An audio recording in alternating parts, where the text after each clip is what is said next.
नमस्कार दोस्तों, मैं Vikas Yadav BD class YouTube channel में आप सभी लोगों का स्वागत करता हूं। आशा करता हूं आप सभी लोग स्वस्थ होंगे, दुरुस्त होंगे। आज हम जानेंगे करंट अफेयर्स जो कि आपकी आगामी परीक्षाएं UPSC, state PCS, banking, railways and other exams में पूछी जाती है।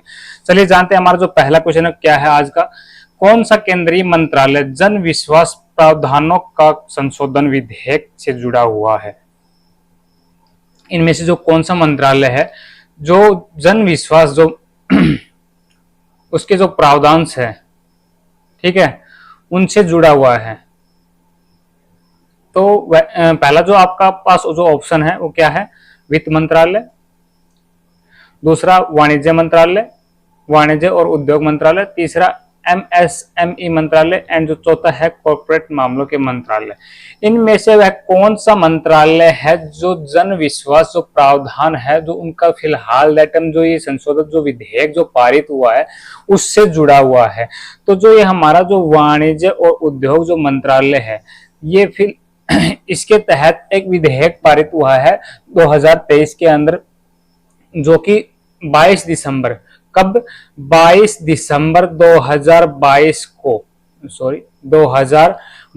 को लोकसभा के अंदर पारित किया गया था। किसके अंदर पारित किया गया था? 22 दिसंबर 2022 को लोकसभा के अंदर यह पारित किया गया था। कौन सा जन विश्वास जो विधेयक है वो लोकसभा के अंदर पारित किया। कब पारित किया गया? 22 दिसंबर 2022 को पारित किया गया। वाणिज्य और उद्योग मंत्रालय से संबंधित है। ठीक है, अब इस जो विधेयक है इसके बारे में थोड़ा सा हम जानेंगे विस्तृत रूप से। इसके बारे में कुछ हम बातें जानेंगे। इस विधेयक में मतलब कैसे क्या जुड़ा हुआ है, कैसे क्या प्रोसेस है, उसके बारे में थोड़ा जानेंगे। इस विधेयक के अंदर 19 मंत्रालय या विभाग, कुछ भी बोल दीजिए, या फिर जो विभाग हमारे हैं, ठीक है, 19 मंत्रालय जो विभाग है, ठीक है, जिसके तहत 22 केंद्रीय अधिनियम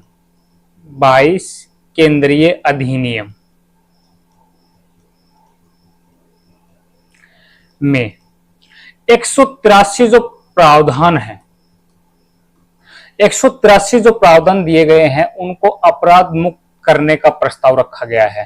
ठीक है, जो वाणिज्य और जो उद्योग जो मंत्रालय है, जो जन विश्वास जो छोटे मोटे जो ये क्राइम्स है, जो मतलब जो अपराध है, उनको जैसे बाहर अलग एक विधेयक के तहत मतलब अलग इनकी दृष्टि को अलग दृष्टिकोण में जाने के लिए 183 जो प्रस्ताव है उनको जो पारित करने के लिए इस विधेयक को पास करवाया गया है, जो कि 22 दिसंबर 2022 को लोकसभा में मतलब इसका जो पहला लोकसभा के अंदर इसको पारित किया गया था। ठीक है, 19 मंत्रालय या विभाग है जो कि 22 केंद्रीय अधिनियमों के तहत 22 प्रावधानों को इसके अंदर समाहित करता है।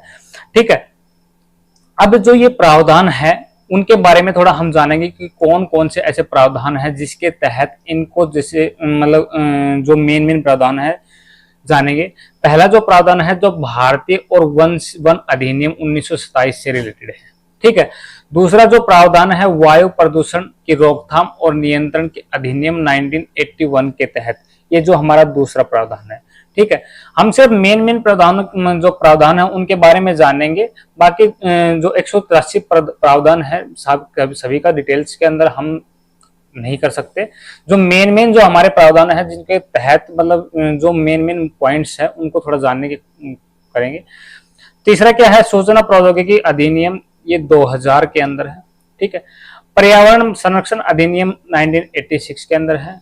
जो कॉपीराइट अधिनियम है 1957 के अंदर है। पेटेंट अधिनियम 1970 के अंदर है। रेलवे अधिनियम 1989 के अंदर है। खाद्य सुरक्षा और नामक अधिनियम जो 2006 के अंदर जो पारित हुआ था, ये अधिनियम है। इन अधिनियमों को एक अलग से प्रावधान के अंदर इनको मतलब अलग से प्रावधान, इनके प्रावधानों का जो अलग से संशोधन, इनको अलग तरीके से अलग एक समूह के अंदर रखा जाए, जो कि आने वाले जो संकट है उनके तहत जो ये रोकथाम के लिए ये उपयोगी ना बने। ठीक है, आने वाले संकटों को रोकने के लिए जो मेन मुद्दे हैं उनके ऊपर नजर करने के लिए जो ये छोटे मोटे जो ये प्रावधान है इनको एक अलग विधेयक के अंदर अलग दृष्टिकोण के अंदर रखा जाए, इनके ऊपर ज्यादा बल ना देके जो मेन जो मुद्दे हैं उनके ऊपर बल दिया जाने के लिए इस प्रावधान को, इस विधेयक को पारित किया गया है। फिर से बताता हूं, इस विधेयक को 22 दिसंबर 2022 को लोकसभा के अंदर पारित किया गया था। ठीक है, चलिए जानते हैं अपना अगला क्वेश्चन क्या है। केंद्र सरकार ने कितने नए ग्रीनफील्ड हवाई अड्डे स्थापित स्थापित है। केंद्र सरकार ने कितने नए ग्रीनफील्ड हवाई अड्डे स्थापित करने के निर्णय को मंजूरी दे दी है। ग्रीनफील्ड जो हवाई अड्डे हैं वो क्या है, उसका जो मतलब मेन उद्देश्य क्या है। ठीक है, जो ग्रीनफील्ड जो हवाई अड्डे हैं वो उड़ान से रिलेटेड है, जिनका जो उद्देश्य है वो उड़ान से रिलेटेड है।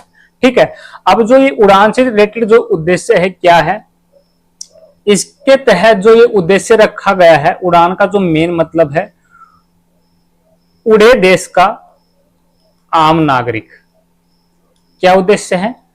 उड़े देश का आम नागरिक मतलब देश का हर व्यक्ति हवाई जहाज के तहत जो मतलब उड़े देश का आम नागरिक, हर जो गरीब से गरीब जो व्यक्ति है वो जो इस जो मतलब उड़ान का जो लाभ ले सकते। ठीक है, इसके तहत केंद्र सरकार ने नए ग्रीनफील्ड हवाई अड्डे स्थापित करने का निर्णय के लिए जो मंजूरी दे दी है। ठीक है, और फिलहाल दैट टाइम जो मंजूरी दी है वो कितने हवाई अड्डों को दी है? 21 हवाई अड्डों को फिलहाल दैट टाइम जो मंजूरी दे दी है। ठीक है, अब जानेंगे फिलहाल दैट टाइम जो 21 जो हवाई अड्डे ये कहां पर जो मतलब किए गए हैं। तो जो पहला क्या है हमारे पास, गोवा में मोपा, महाराष्ट्र में नवी मुंबई, सिंधुदुर्ग और शिरडी, कर्नाटक में बीजापुर, हसन, कालाबुरागी और शिमोगा, मध्य प्रदेश में डबरा ग्वालियर के अंदर जो है, कुशीनगर और जेवर नोएडा के अंदर में स्थापित किए जाएंगे। ठीक है, अब जो अगला क्या है, उत्तर प्रदेश, गुजरात में धोलेरा और हिरासर, पुडुचेरी में कराईकल, आंध्र प्रदेश में दगदर्थी, भोगापुरम और वाकल कुर्नूल हवाई अड्डा, महाराष्ट्र में सिंधुदुर्ग हवाई अड्डा और उत्तर प्रदेश का जो कुशीनगर जो हवाई अड्डा है इसके अंदर शामिल है। ठीक है, जो उड़ान जो ये योजना है, ठीक है, जो ग्रीनफील्ड जो उनके तहत जो उड़ान जो ये मतलब जो इसका मेन उद्देश्य है, जो उड़ान जो ये योजना है उड़े भारत का हर व्यक्ति, ठीक है, के तहत 4 दौर की बोलियों के आधार पर उत्तर प्रदेश सहित देश भर में 14 वाटर एरोड्रोम और 36 हेलीपैड सहित 154 आरसीएस हवाई अड्डों की पहचान आरसीएस उड़ानों के संचालन के लिए की गई है। ठीक है, चलिए जानते हैं अगला क्वेश्चन। किस राज्य केंद्र शासित प्रदेश ने प्रधानमंत्री जन आरोग्य योजना मुख्यमंत्री अमृत PMJAY योजना के उन्नत संस्करण लॉन्च किया है? इनमें से जो कौन सा राज्य है जिसने जो प्रधानमंत्री जन आरोग्य जो योजना है मुख्यमंत्री जो अमृतम PMJAY योजना का उन्नत जो संस्करण जो लॉन्च किया है?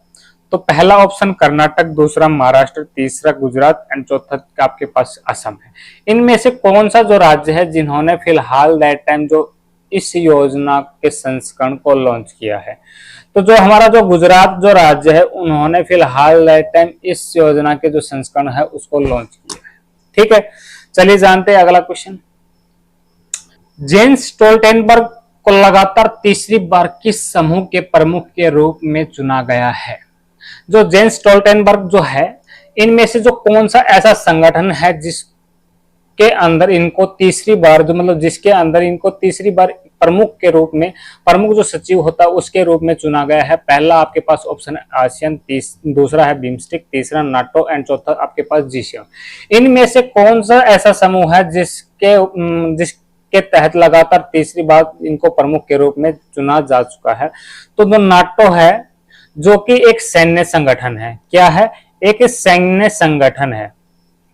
इसके अंदर ये जेन्स स्टोल्टेनबर्ग जो है इनको तीसरी बार इनके प्रमुख के रूप में इनको चुना जा चुका है। अब जो नाटो का जो दूसरा नाम है वो क्या है?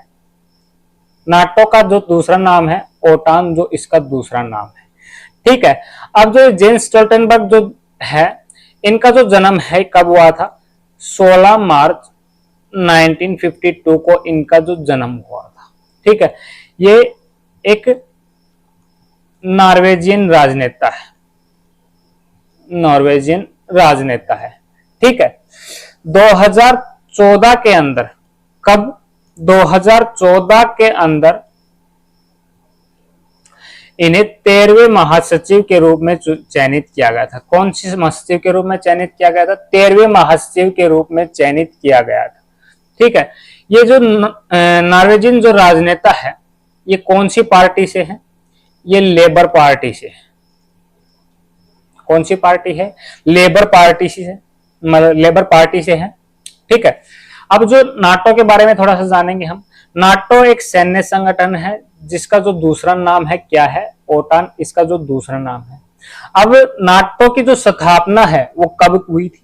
तो नाटो की जो स्थापना है वो 4 अप्रैल 1949 को नाटो की स्थापना की।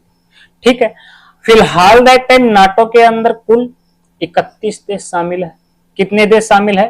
कुल फिलहाल दैट टाइम 31 देश शामिल है। जो 32वां देश है वो बनने की उम्मीद बताई जा रही है, वो कौन सा है? स्वीडन जो है 32वां देश बनने की उम्मीद जताई जा रही है, बट फिलहाल दैट टाइम इसके 31 देश है। ठीक है, नाटो एक सैन्य संगठन है जिसका जो स्थापना है 4 अप्रैल 1949 को इसकी जो स्थापना हुई थी। जो इसका जो फिलहाल दैट टाइम जो हेडक्वार्टर है, सॉरी थोड़ा पहले और जानेंगे। 4 अप्रैल 1949 को जो वाशिंगटन डीसी के अंदर, कहां पर? वाशिंगटन डीसी के अंदर नाटो की स्थापना की गई थी। नाटो के जो मतलब जो स्थापना के समय जो हस्ताक्षर वगैरह हुए थे वो वाशिंगटन डीसी के अंदर किए गए थे। ठीक है, फिलहाल दैट टाइम जो इसका जो हेडक्वार्टर है वो ब्रुसेल्स के अंदर है। ब्रुसेल्स बेल्जियम के अंदर है। और जो नाटो का जो आर्मी हेडक्वार्टर है, अब जो नाटो है उसका हेडक्वार्टर तो ब्रुसेल्स बेल्जियम के अंदर हो गया, बट जो इसका जो आर्मी हेडक्वार्टर है वो कहां पर है तो बेल्जियम के अंदर ही, बट मोन्स के अंदर है। कहां पर है? मोन्स के अंदर है।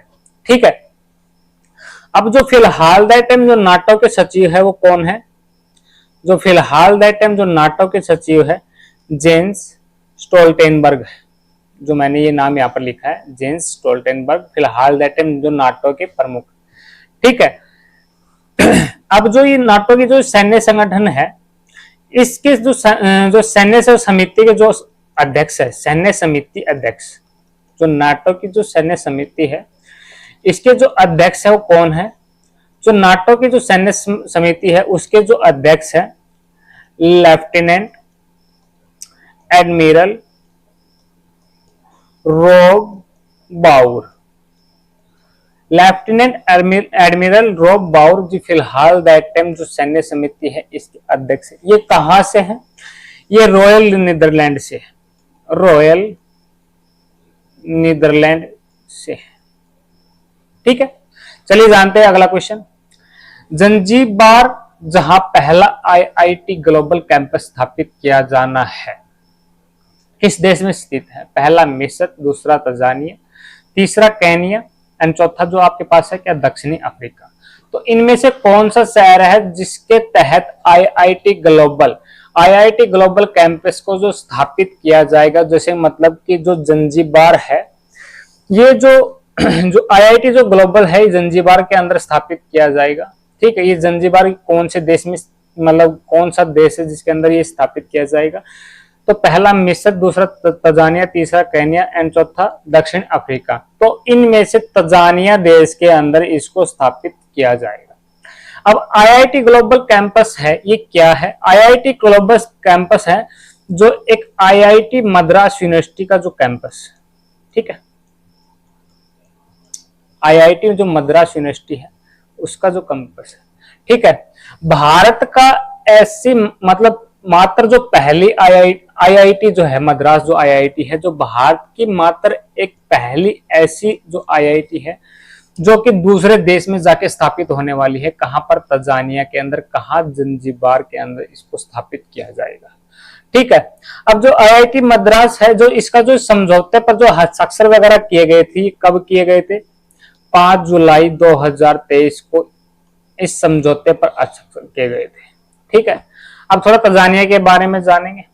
तो तंजानिया की जो कैपिटल है डोडोमा है। ठीक है। और फिलहाल दैट टाइम जो इसकी जो करेंसी है वो क्या है?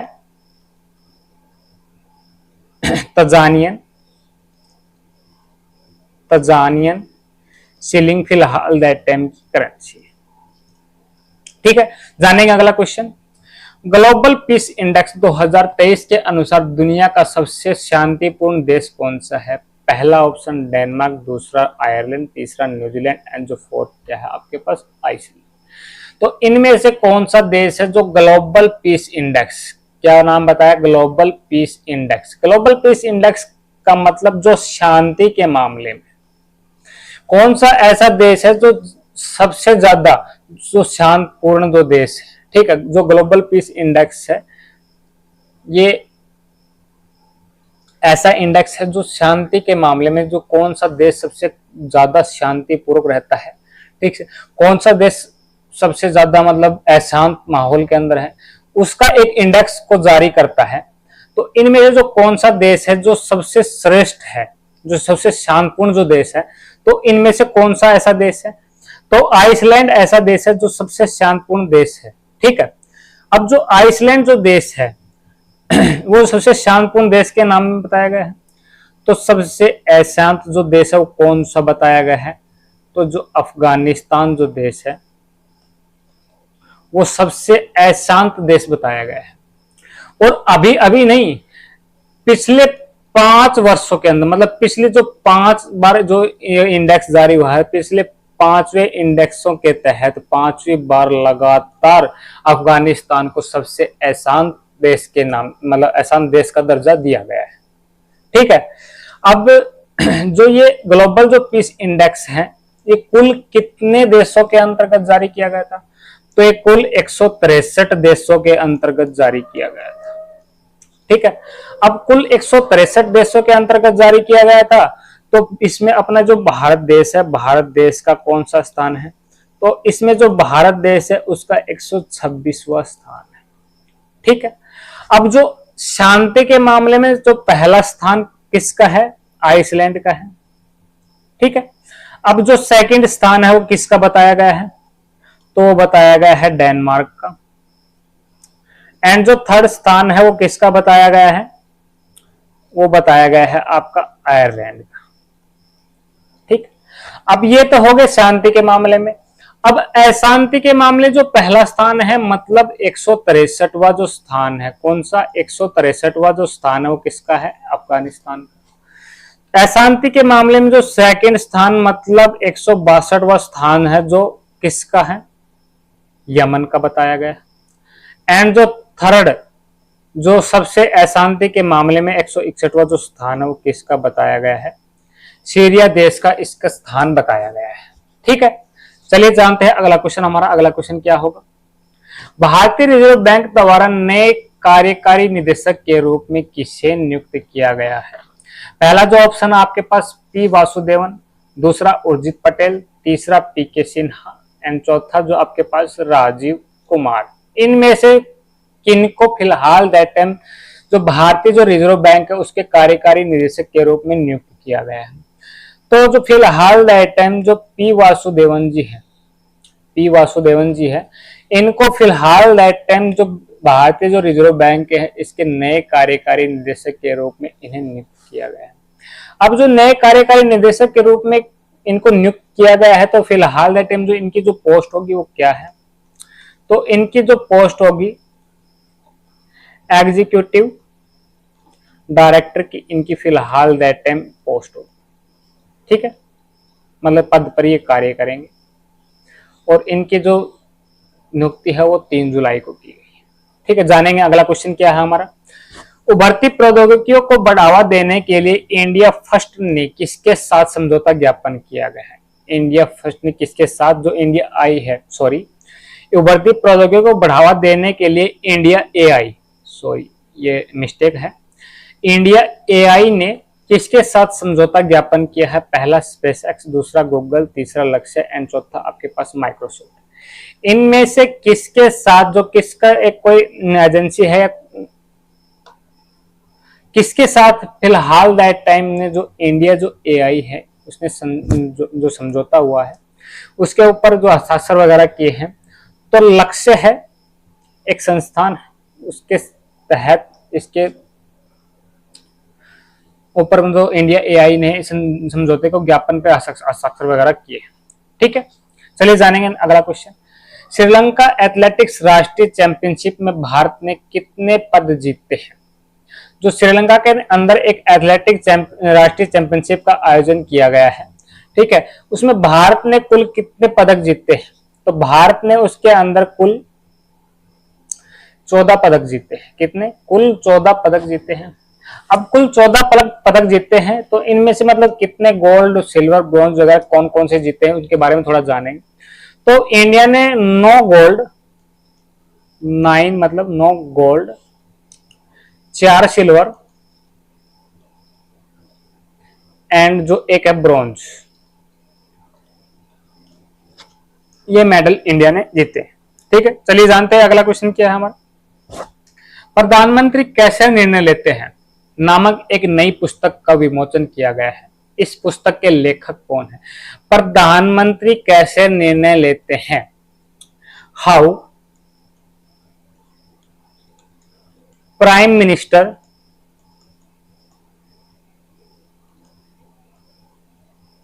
डिसाइड,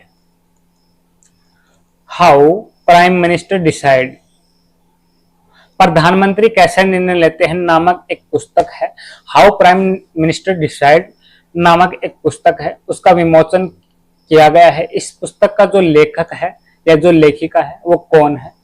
तो पहला जो ऑप्शन आपके पास है वाईएस राजन, दूसरा केकी दादीसेठ, तीसरा नीरजा चौधरी एंड चौथा आपके पास शांतनु गुप्ता। इनमें से कौन है जिन्होंने इस पुस्तक का फिलहाल दैट टाइम विमोचन किया है? तो नीरजा चौधरी जी जो फिलहाल दैट टाइम जिन्होंने इस पुस्तक का विमोचन किया है। ठीक है, चलिए जानते हैं अगला।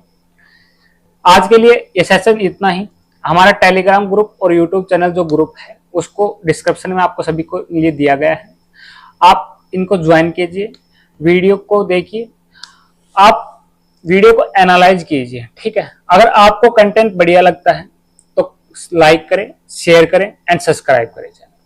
ठीक है, ज्यादा से ज्यादा आप इस चैनल को लाइक, शेयर, सब्सक्राइब करेंगे तो हम आपके पास ज्यादा से ज्यादा वीडियो प्रोवाइड करवाएंगे, हमारा जो प्रोत्साहन बढ़ेगा।